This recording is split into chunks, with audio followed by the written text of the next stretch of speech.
What's going on, broskies? Gigi here, coming back at it with another video. Today I got a very interesting one I want to talk to you guys about.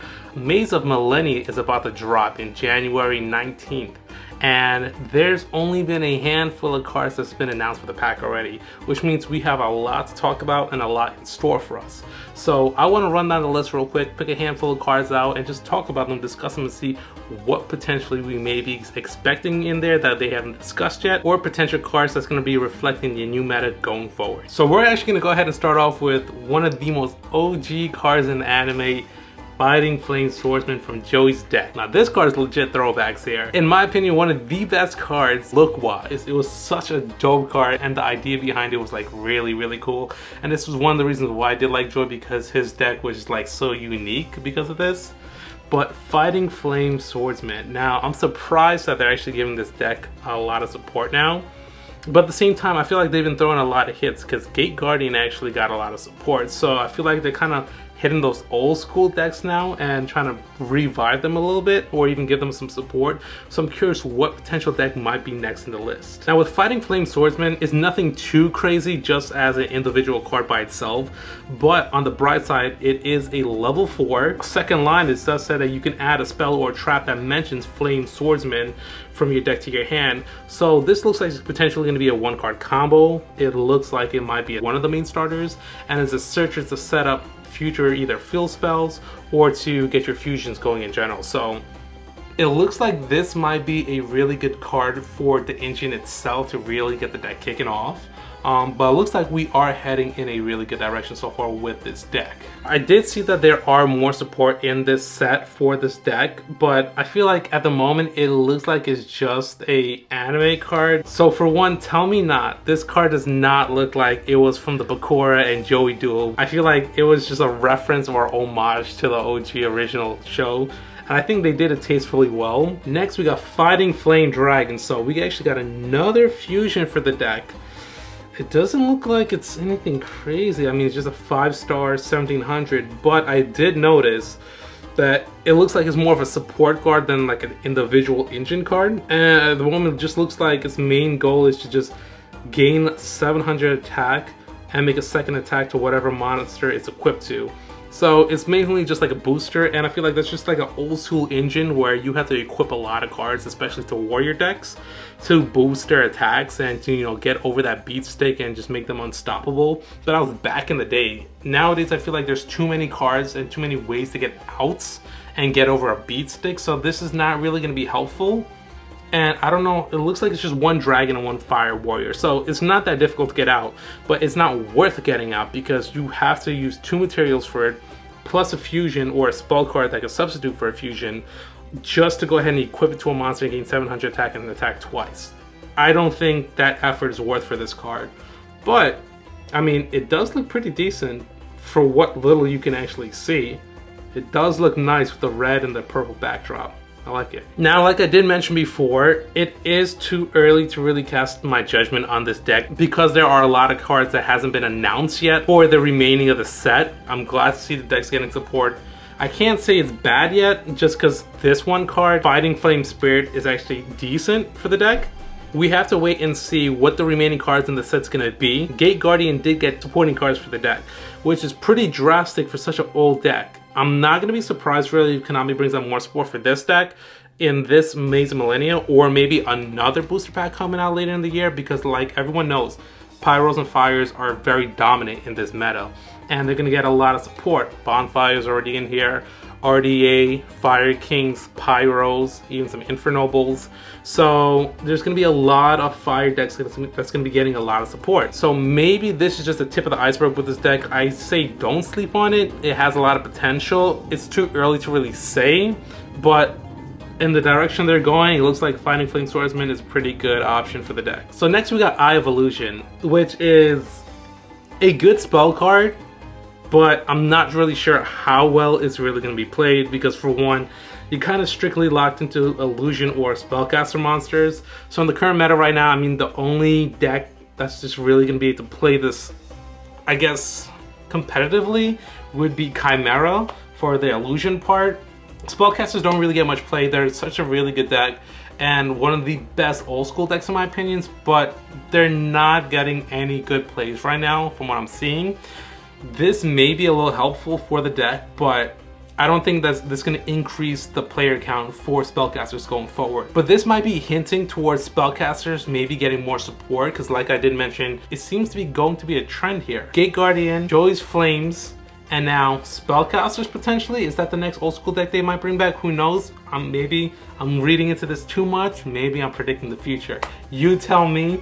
But Evolution, I will say maybe potentially grab this if you want to just prep for the future, if you're running spellcasters or illusions, or if you might be thinking about building a spellcaster in the future. You never know, this card might go up in pricing, so grab it whilst you can and just hold on to it and wait. So Earthbound's got a lot of new cards in this set, and it's very interesting because it's been a while since Earthbound's got support. But the funny part about it is that these Earthbound cards that's been released in this set is basically individually placed to work together and not with the old cards necessarily. So it's not like you're going to be running this and the old deck together, but these cards are meant to basically run as their own engine. And I have a lot of mixed feelings about the deck. It looks like it does have a lot of potential. With the trap card starting off with Earthbound Release. A level 6 or higher monster's normal or special summon, tribute one level 10 Earthbound monster, destroy as many monsters your opponent controls as possible. And if you do, inflict damage to your opponent equal to that destroyed monster's total original attack. So this is a pretty good way to basically OTK if you can possibly pull this off. But I mean, this would mean you would have to do this on turn 3. Which really depends if the duel's even gonna get that far, especially with the meta right now at the rate that we're going. So the deck does have potential, but the problem is to survive until turn 3 and getting this in opening hand. We have to see if there's gonna be any searches for the card specifically, but it really depends. And then on top of that, you have to tribute a level 10 Earthbound. I definitely still have to look into the deck more to see how easily it is to summon a level 10 Earthbound with either the new or older cards, but the fact that you can destroy as many opponent's cards as possible and then inflict damage, that's massive. Problem is, so it just says destroy, and that's the key word, destroy. And there's a lot of counters to cards that says destroy. At least it doesn't say target, which is a little bit better.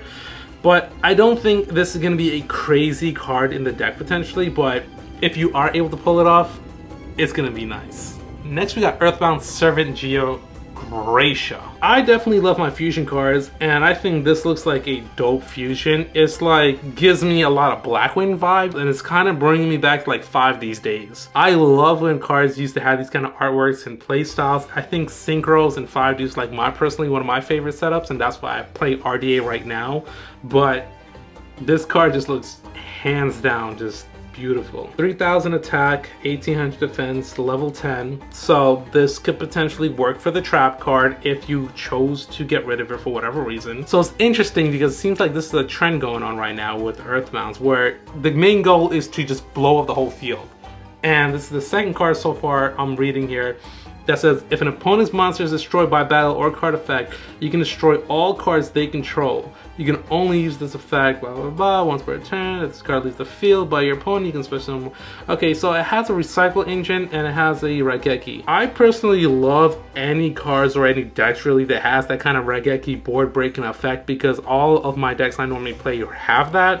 When it comes to Machina and Machines with Citadel, when it comes to RDA with Super Red Nova, I love just breaking boards, and if you can't break it, just don't allow your opponent to play. So I think this is a really nice effect, and at least you have a recycle going forward so you can set up your future potential plays as backups as well. So they did give it some thought. Now we got Earthbound Prisoner Stone Sweeper. Now this card I have a lot of high expectations for going forward. So one of the decks I already am looking forward to running this card in is RDA. It's going to be a big helper going forward because you can do a level 3 or lower Fiend Tuner from your deck to your hand. So that opens up a lot of possibilities in RDA, which helps the searching engine drastically, and this will assist you in follow-up plays as well. So if you're Ash, if you're Imperm, whatever is done to your first board, you have a lot of recovery potential and you can keep playing through with this card. And this is going to be helpful with the new support cards coming out with RDA very soon as well, so it is perfect. So next we got Bonfire. Hands down one of the most anticipated cards in this set going forward.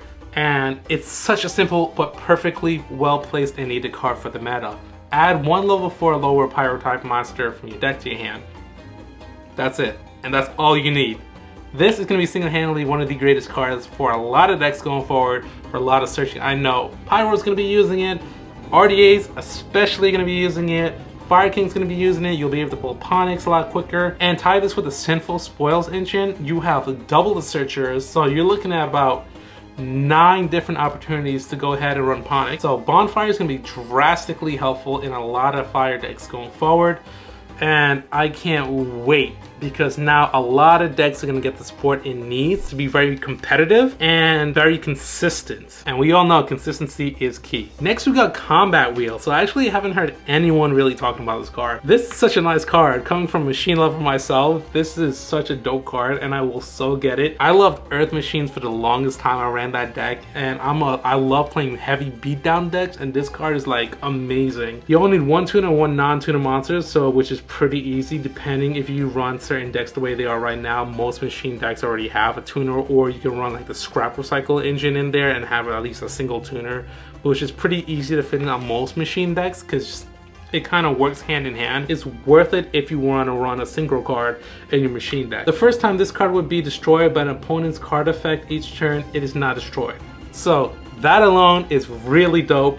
You can build up a nice wall with this card and just let it sit there if you really want to. With machine decks, there's a lot of equipped cards that can just boost that attack to make it a high beat stick. So you can just have this card there sitting with a high beat stick, and it'll take 2 card effects to destroy this card. And then you can always equip this card with Machina Gear Frame. So now it'll take 2 times to be destroyed by an opponent's card effect, and then it'll take 2 times to be destroyed by an opponent's attack.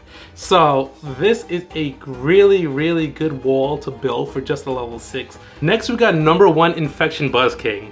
This looks like a really dope card because I feel like every time I see a card like this, it's just like a giant badass XYZ boss monsters. It got that vibe going for it, and it reminds me so much of Superstar Slayer Typhoon. That card just recently dropped not too long ago, and now we got this, which is pretty dope. And it got 3,000 attack, 2,500 defense, 8-star Fiend Dark. So all good stuff right there. Now the first effect alone is really good, because if this card's XYZ, you can look at your opponent's extra deck and send 1 card from it to the graveyard. Now this is perfect because if you go in game 2, you already know what deck your opponent's running. And if you're able to open this card first turn, then you can perfectly snipe that card you know your opponent's gonna need going into their first combo, and potentially block them from that play. Hopefully they don't have multiples, or at least slow them down by sniping an important card you know that's gonna be problematic going into turn 2 or turn 3. So this has a lot of potential, and I mean, 2 level 8 monsters, not that incredibly hard, but it really depends on what deck you're really playing. Second effect is really good as well. You can ditch 1 material from this card, then target 1 card your opponent controls destroyed, and if it was a face-up monster, inflict damage to your opponent equal to half the attack. So you're getting a destruction effect, and you're burning them for half the attack of that monster. Now that is pretty good. At least it doesn't say target, does it? Yes, it does. Okay, so that's the downfall right there, target. Now, we all know there's a lot of outs to a specific card saying target, which is never a good thing. We don't like seeing target on cards, but first turn, it really depends on what deck you're going up against, what counters they may already have in the hand that will avoid it, but it's still not a bad effect at all. Once per turn, during your standby phase, you can attach 1 card from your opponent's graveyard to this card as material. Now that is perfect. The reason why is because decks that rely on recycling, or if you snipe the card into the grave and you know they're going to try to recycle that card back next turn, or they might wait for a card effect to pop off, then you can go ahead and pick one of these cards up and attach that card to your card as material and block them off from that potential play and board setup next turn. So this is ideally perfect because you're recycling your material to destroy a card on the field, even though it's targeting, inflicting half the damage, and then recycling that card back. So you can do an endless loop theoretically, as long as you're able to keep this card on the board long enough, and it can cause a lot of major problems, especially if you're running some floodgates or you build up a good defense. And last but not least, we got Junk Warrior. So when I saw this, I was like, what is Junk Warrior doing in this new set? Why are they bringing this card back? There has to be a reason why. And I'm like, I don't know. It's not like nothing crazy about the card. I love seeing it here. I love the card. But I was just so shocked that they actually decided to just reprint the card for whatever reason. And it's crazy because we're seeing a lot of heavy recurrence, and this is supposed to be the alternative artwork for Junk Warrior. So I'm curious to see if this is what we're gonna end up getting in the new pack and why they chose to reprint it, or if they're just gonna give us a standard version and just say, here's a reprint of Junk Warrior. So fingers crossed we get this, because that looks pretty badass, and I'm all for adding that card to the collection. All right, my boys, so that's all I got for you today. That was Maze of Millennia, 31 cards announced at the moment. Only a handful of cards I wanted to discuss at this time. If there's anything else you guys want me to talk about individually, I can always make a video about that. Leave the comments below, and stay tuned for a booster box unboxing, because I'm gonna do one for Maze of Millennia once it drops. Thank you guys so much for watching. Smash that subscribe and like button, and I'll catch you on the flip side.